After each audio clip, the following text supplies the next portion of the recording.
Selamat pagi, selamat siang, ataupun selamat malam untuk taruna-taruni yang sedang melihat pembelajaran ini. Assalamualaikum warahmatullahi wabarakatuh. Di pertemuan pertama ini, saya akan menyampaikan beberapa pendahuluan pembelajaran agar kalian mengerti tentang pembelajaran isyarat visual yang nanti akan kalian terima. Untuk pertemuan pertama tidak begitu berat ya taruna-taruni sekalian ya, karena berkaitan nanti saya akan memberikan tentang deskripsi mata pelajaran, kemudian tujuan pembelajaran, dan terakhir adalah pokok bahasan. Nah, oleh karena itu nanti disimak baik-baik agar taruna ini mengerti kenapa kok saya harus belajar isyarat visual, dan mengerti nantinya saya bisa digunakan untuk apa, karena adik-adik semua adalah seorang taruna dari pendidikan vokasi, dan yang diperlukan adalah learning outcome-nya. Outcome-nya apa, kalian bisanya apa. Nah, itu sebagai nantinya, sebagai saku adik-adik semua berlayar di atas kapal. Nah, kita lanjut saja. Untuk yang pertama adalah deskripsi mata pelajaran. Nah, di pembelajaran isyarat visual ini, mata pelajaran isyarat visual atau komunikasi ini bertujuan untuk memberikan pengetahuan tentang pengetahuan dan cara-cara berkomunikasi menggunakan sarana-sarana komunikasi yang tersedia di atas kapal untuk menyampaikan pesan keadaan darurat, penting, dan keselamatan. Nah, itulah deskripsi mata pelajaran yang nanti akan kita bahas di 14 kali pertemuan, dan 2 kali pertemuan akhir adalah untuk UAS dan UTS. Kita lanjut ke slide berikutnya. Nah, tujuan umum dari pembelajaran ini adalah taruna-taruni sekalian nanti pertamanya adalah ketika belajar ini kan pasti ada tujuannya kan ya. Tidak mungkin taruna-taruni sendiri capek-capek melaksanakan pekerjaan atau menjadi taruna capek-capek tapi tidak ada tujuannya. Nah, di sini sebelum pembelajaran agar kalian semangat akan saya berikan informasi tentang tujuan. Nah, di tujuan kalian melaksanakan pembelajaran isyarat visual ini diharapkan setelah mengikuti mata pelajaran isyarat visual atau komunikasi ini, taruna-taruni diharapkan dapat pertama memahami kode Morse, prosedur pengiriman dan penerimaan berita dengan lampu ALDIS, dan mampu melakukan komunikasi dengan lampu ALDIS. Yang kedua, memahami bendera kode, prosedur pengiriman dan penerimaan berita dengan bendera kode, serta mampu melakukan komunikasi dengan bendera. Kemudian yang ketiga, memahami prosedur pengiriman dan penerimaan berita darurat dan umum dengan radio telepon. Nah, itu adalah tujuan umumnya. Adapun tujuan khususnya yang nantinya juga taruna dapatkan, yaitu setelah mengikuti kegiatan ini atau pembelajaran isyarat visual dan komunikasi ini, peserta diklat atau taruna-taruni diharapkan dapat mengetahui pertama sejarah, penyusunan International Code of Signal, kegunaan kode dan jenis-jenis isyarat yang akan digunakan. Yang kedua adalah mengetahui definisi-definisi yang digunakan dalam berisyarat menggunakan International Code of Signal. Kemudian yang ketiga adalah mengetahui cara-cara berisyarat menggunakan bendera, cahaya, bunyi, suara, radio telegrafi, dan radio teleponi. Dan terakhir yang keempat adalah mengetahui prosedur umum dan berkomunikasi. Nah, itu adalah tujuan-tujuannya, sehingga ketika nanti kita sudah mulai berjalan dalam pembelajaran ini, taruna sudah bisa mengerti dan mendapatkan tujuan-tujuan tersebut, sehingga lebih semangat lagi kita melaksanakan pembelajaran secara online ini. Oke, kita ke slide berikutnya. Nah, apa saja sih nantinya ketika kita belajar di pertemuan pertama sampai dengan pertemuan ke-14 ini. Nah, sedikit menggambarkan pokok bahasan yang akan kita ajarkan di dalam pembelajaran isyarat atau komunikasi ini terdiri dari beberapa pokok bahasan. Yang pertama adalah pendahuluan, ini hari ini yang kita kerjakan sekarang ini, untuk memperkenalkan kegiatan pembelajaran kita, memperkenalkan awal daripada kita belajar isyarat visual, agar nanti roadmap-nya perjalanan kita belajar itu taruna-taruni mengerti, itu yang dipendahului. Kemudian tentang penjelasan dan keterangan umum, penjelasan tentang isyarat visual, kemudian keterangan-keterangan umum berkaitan gambaran-gambaran umum yang nantinya akan saya jelaskan di pelajaran isyarat visual. Kemudian adalah definisi-definisi, mungkin banyak hal yang belum taruna pernah tahu. Maka dari itu banyak kata-kata baru, kosakata yang baru yang akan taruna-taruna dengar. Maka dari itu di definisi itu sebelumnya akan kami jelaskan, agar ketika pelajaran selanjutnya itu definisi-definisi ini tidak asing di telinga taruna-taruni sekalian.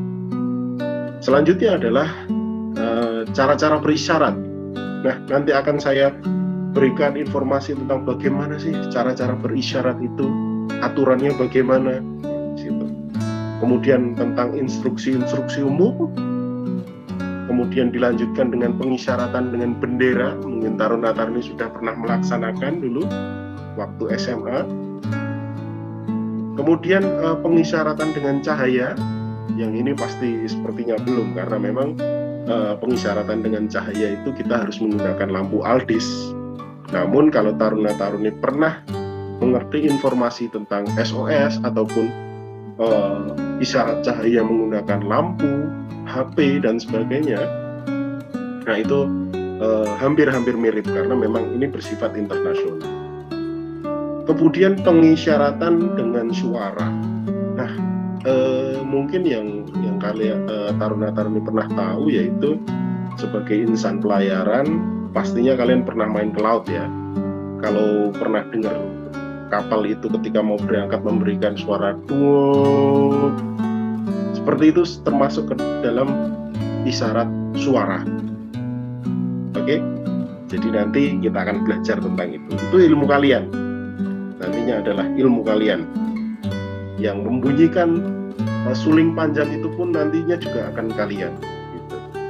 Jadi berbanggalah menjadi pelaut. Oke, kita lanjut. Kemudian adalah nomor 9, itu adalah radio teleponi. Kemudian selanjutnya saya akan membelajarkan tentang pengisyaratan dengan bendera tangan atau lengan, itu yang disebut simapur.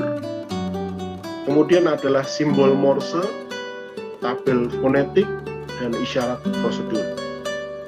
Dilanjutkan dengan isyarat satu huruf, dilanjutkan dengan isyarat satu huruf dengan pelengkap, kemudian tabel-tabel pelengkap, dan yang terakhir adalah isyarat medis. Nah, itu nanti yang akan kita laksanakan dalam 14 kali pertemuan. Kita akan bagi seluruh pembahasan itu dalam beberapa pertemuan, atau kita bagi menjadi 14 pertemuan. Ya, kita lagi. Di penjelasan awal ini saya akan memberikan tentang beberapa sejarah yang mungkin taruna-taruni ini sedikit mengerti ya, tentang sejarah International Code of Signal ya. Oke. Agar menarik lagi, kita akan memberikan video-video yang menarik agar taruna itu mendengarkan cerita dari saya itu nggak membosankan gitu. Biasanya kan kalau bercerita itu kalau di belakangnya ada background gambarnya lebih keren. Oke, kita lanjut ke sejarah penyusunan International Code.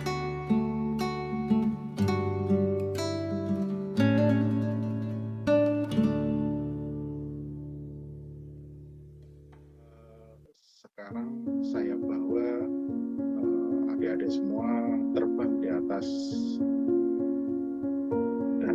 Karak di Sumatera Barat. Ada yang pernah ke sana pastinya ya. Sambil kita terbang di atas danau, saya akan sedikit menceritakan tentang sejarah daripada International Code of Signal ini sendiri. Oke, di tahun 1855, Komite Lembaga Perdagangan Inggris ini mengesahkan berlakunya International Code of Signal menggunakan 18 bendera yang terdiri dari 70.000 isyarat. Pada bagian pertama dari kode ini mengandung isyarat secara universal dan internasional, dan sedangkan bagian kedua hanya untuk isyarat yang digunakan di negara Inggris saja. Nah, kode ini dipublikasikan pada tahun 1857 setelah Komite Lembaga Perdagangan Inggris ini mengesahkan, lalu diadopsi oleh sebagian besar negara-negara maritim. Dan pada tahun 1932, kode ini direvisi yang terdiri dari 2 volume. Volume pertama untuk pengisyaratan secara visual dan volume kedua untuk radio telegrafi. Revisi kode ini dibuat dalam 7 bahasa, yaitu Inggris, Prancis, Jerman, kemudian Italia, Jepang, Spanyol, dan terakhir bahasa Skandinavia atau sekarang disebut Norwegia. Karena tahun tersebut Indonesia belum merdeka, pastinya jangan tanya tentang bahasa Indonesia kok tidak ada, Pak, karena Indonesia belum merdeka. Kemudian di tahun 1965 pada sidang keempat IMO, pada saat itu IMO masih bernama IMCO ya, Intergovernmental Maritime Consultative Organization. Nah, kode ini diadopsi dan berlaku efektif pada 1 Januari 1969 dan menambahkan kode-kode baru ya untuk radio telegrafi, dan kode ini dibuat dalam bahasa Rusia dan Yunani. Kemudian tujuan dari kode isyarat internasional ini adalah untuk memberikan tata cara berkomunikasi dalam situasi berbahaya ya, ataupun mengancam keselamatan pelayaran. Nah, apabila terjadi kesulitan-kesulitan dan terjadi kesulitan bahasa, kita susah untuk ngobrol dan sebagainya, dan sarana komunikasi yang digunakan juga masih kurang, kita bisa untuk memakai kode isyarat internasional ini. Namun perlu dipikirkan lagi apabila di kapal masih tidak ada keadaan darurat, radio masih hidup, dan alat-alat komunikasi yang bisa menggunakan bahasa, atau kita bisa menggunakan suara mulut kita untuk saling berkomunikasi dengan kapal lain ataupun untuk dengan stasiun radio, saya kira belum tentu untuk belum perlu banget untuk menggunakan isyarat visual, dan karena berkaitan dengan efektivitas daripada isyarat visual ini dibandingkan dengan komunikasi secara langsung menggunakan bahasa. Itu saja mungkin sejarah daripada International Code. Nantinya saya harap taruna-taruna bisa membaca literasi-literasi yang lain. Nah, setelah ini pastinya saya akan menghadirkan literasi yang lain agar taruna lebih banyak memiliki pandangan ya, lebih banyak memiliki cerita-cerita yang lain sehingga bisa berpikiran lebih luas. Oke, kita lihat video selanjutnya.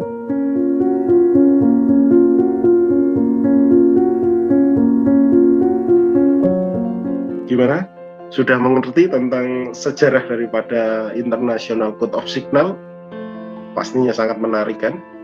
Nah, setelah kita mengerti sejarahnya, pastinya kan kita mulai tertarik nih untuk belajar International Code of Signal. Nah, di sini saya akan memberikan sedikit penjelasan dan keterangan umum sendiri tentang isyarat-isyarat yang dipergunakan anak-anak. Nah, isyarat-isyarat yang dipergunakan ini terdiri atas yang pertama, itu isyarat-isyarat satu huruf, itu diperuntukkan bagi hal-hal atau keadaan-keadaan yang sangat mendesak. uh, selain mendesak itu juga penting atau dipergunakan secara umum sekali. Nah, jadi kalau nggak mendesak ataupun ada yang bersifat lebih mudah, silahkan pakai yang lebih mudah gitu ya. Nah, karena isyarat ini memang diperuntukkan untuk hal-hal yang mendesak. Apabila sudah tidak ada kita tidak bisa menggunakan komunikasi dengan bahasa, baru kita bisa menggunakan isyarat-isyarat satu huruf ini. Kemudian isyarat-isyarat dua huruf ini diperuntukkan bagi seksi umum, ya, untuk seksi umum. Kemudian isyarat-isyarat tiga huruf yang diawali dengan M ini diperuntukkan dengan untuk seksi medis, gitu. Kemudian pada asas dasar bahwa masing-masing isyarat harus mempunyai suatu arti yang lengkap, dan asas dasar ini harus dipatuhi dengan seluruh kode, baik dalam hal-hal tertentu, dan jika dianggap perlu diperlukan pula angka-angka bulat untuk melengkapi kelompok-kelompok yang telah ada. Nah, kita mungkin pindah ke slide setelah ini ya. Nah, kita masuk ke dalam angka-angka bulat. Nah, apa sih angka-angka bulat ini? Angka-angka bulat sendiri ini mengungkapkan tentang pertama, variasi-variasi dalam arti dari isyarat-isyarat dasar. Contohnya adalah, saya beri contoh adalah CP, Charlie Papa. Itu artinya adalah saya atau kapal yang ditunjukkan itu sedang melanjutkan perjalanan untuk menolong Anda.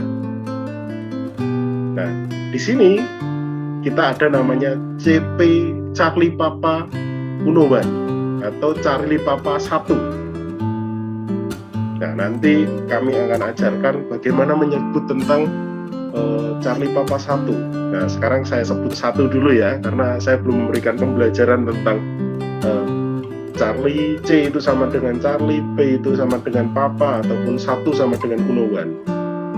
Nah, nanti setelah kita belajar tentang nama-nama daripada setiap huruf, kita baru akan beranjak ke situ untuk belajar, kita membicarakan dengan nama-nama tersebut. Nah, sebelum itu kita langsung sebut aja CP1. Nah, 1 ini itu artinya pesawat terbang atau SAR sedang datang untuk menolong Anda. Itu artinya. Nah, nanti secara detail akan kita pelajari lebih dalam tentang variasi-variasi dalam arti isyarat-isyarat dasar. Kemudian contoh lagi adalah JR. Saya atau kapal yang ditunjukkan berharap mengapung kembali. Nah, di sini kalau ada JR3, saya atau kapal yang ditunjukkan berharap mengapung kembali bila mana pasang naik. Nah, di situ.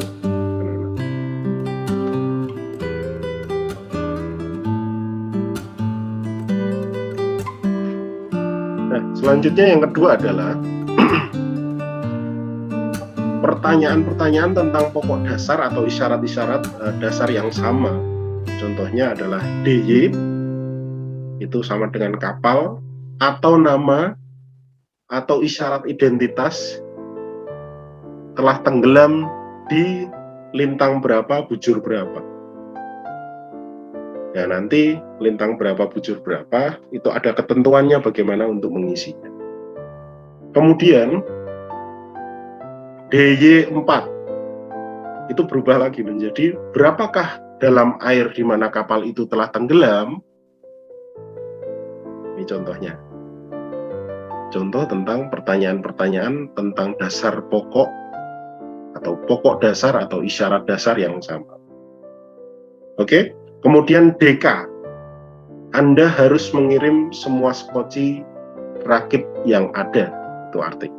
Kalau DK1 itu memerlukah skoci Anda. Oke? Sudah jelas?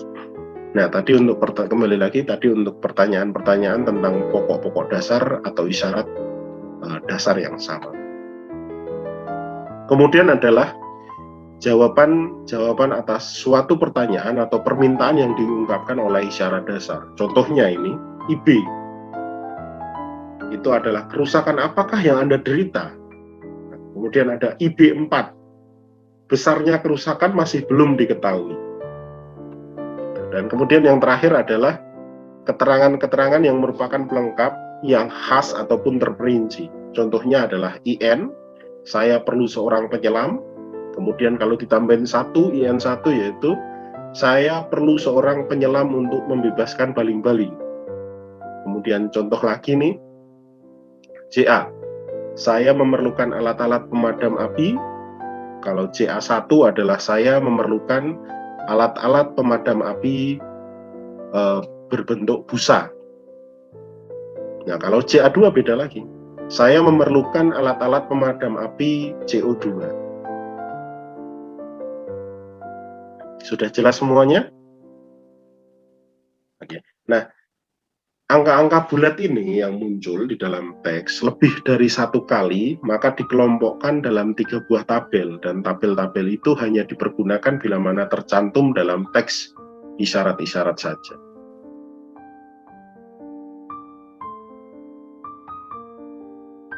Oke, kemudian adalah teks di dalam kurung. Di sini menunjukkan percontohannya adalah kemungkinan lain, dalam arti di sini memungkinkan di dalam kurung ini kita memberikan informasi tentang mungkin adanya pesawat penyelamat atau yang lain-lain yang menambahkan informasi untuk memperjelas informasi. Gitu. Kemudian keterangan yang boleh dipancarkan jika hal itu dianggap perlu atau jika hal itu ada gitu. Ini hanya untuk melengkapi saja. Contohnya adalah posisi yang harus ditunjukkan jika itu dianggap perlu, itu ditaruh di dalam tanda kurung itu sendiri. Teks di dalam kurung. Nah, kemudian yang ketiga adalah suatu penjelasan dari teks. Nah, tadi itu tentang mungkin apabila menunjukkan tentang dalamnya berapa, jumlahnya itu kita taruh di dalam teks di dalam kurung. Gitu. Oke. Sudah jelas untuk teks di dalam kurung? Kita lanjut ke istilah-istilah atau slide selanjutnya. Oke, anak-anakku, kita sudah masuk ke dalam slide istilah-istilah. Ini hampir berakhir untuk kegiatan pertemuan kita. Di sini nanti akan banyak beberapa istilah-istilah yang taruhnya ini belum begitu jelas ya, masih awam untuk didengarkan, dan saya harap di sini ketika benar-benar dimengerti, karena nanti ketika pembelajaran ini kita akan sering menggunakan kata-kata istilah ini di dalam pembelajaran kita. Nah, contohnya yang pertama adalah si tertuju. Ketika istilah si tertuju ini muncul, ini berarti adalah pejabat kepada siapa sesuatu isyarat itu dialamatkan. Nah, artinya itu si tertuju.